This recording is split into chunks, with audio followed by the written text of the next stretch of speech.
Hello, my name is Andriana and I'm a PhD student at the University of Nottingham. This paper was written with my supervisors Joel Fisher, Stuart Reeves, and Sean Rintel. Our paper looks at how assistance towards a robotic telepresence pilot is elicited in pairs of local and remote interactants doing a collaborative task. We highlight how asymmetries of the medium create a greater need for assistance, but also influence how it is recruited. As remote work is becoming the new norm and remote work technology such as mobile robotic telepresence perhaps more mainstream, it is important to examine what impact this has on everyday experiences at work.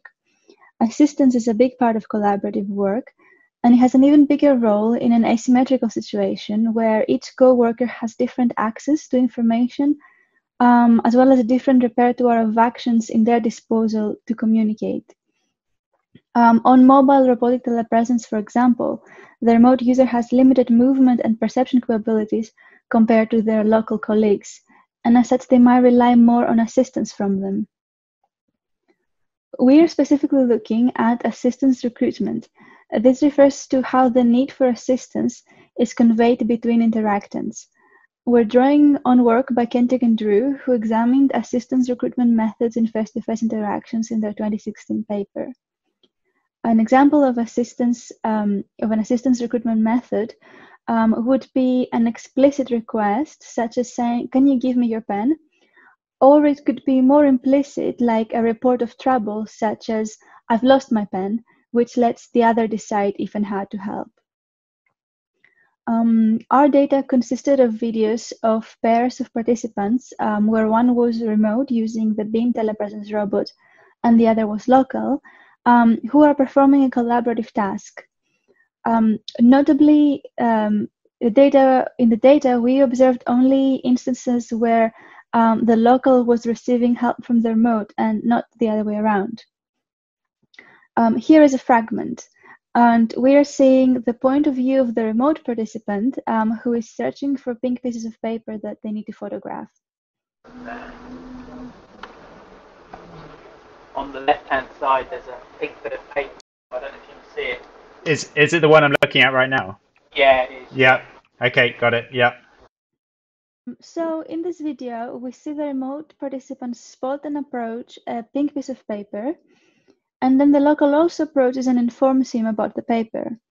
And this video showcases the most common method of assistance recruitment that we observed in our data, and it is what Kendrick and Drew label projectable trouble. And it is the most implicit form of recruitment where, without the remote user doing anything, the local anticipates that trouble might arise and they act in advance. And in this specific case, however, the assistance was not really needed, as the remote participant had already seen the paper. So the local here made an inaccurate judgment in predicting the trouble. This highlights an asymmetry of intersubjectivity, which was very prevalent in our data. Essentially, both local and remote participants were not always able to accurately assume the perspective of their partner and predict what they could see, hear, and do. In this case, the local participant did not have an accurate understanding of how well his partner could see through the robot's camera, and he even admits this by saying, "I don't know if you can see." And while not always problematic, this mismatch in perspective sometimes hindered effective assistance recruitment. In our paper, we present all the methods of assistance recruitment that we observed in more detail, and we also outline the communicative asymmetries that were prevalent, namely asymmetries in mobility, perception, and intersubjectivity, and how those impacted assistance recruitment. What we want to highlight with this paper is that the additional features of a new medium, such as the mobility and autonomy that come with mobile robotic telepresence, do not simply eliminate the communicative asymmetries that exist in traditional video conferencing, but rather they introduce the users to a different fractured environment that they still need to work around. These asymmetries might also put one party at a disadvantage, such as always being the one in need of assistance and not having easy means of requesting it. And so it is worth examining more deeply what impact asymmetries like this might have in people's everyday experience at work.